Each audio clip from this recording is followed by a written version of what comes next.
अरे गाव आहे त्या गावामध्ये हे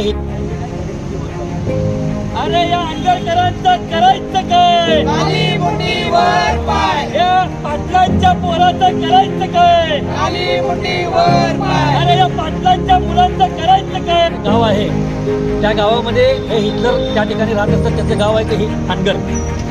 मी तुम्हाला सांगू इच्छितो की त्यांच्या पराक्रमाचा पाढा आम्ही तुमच्या समोर वाचलेला आहे. 302 मधले आरोपी आहेत, 376 मधले आरोपी आहेत.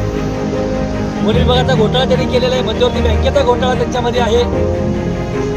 असे अनेक पराक्रम त्यांच्या नावावर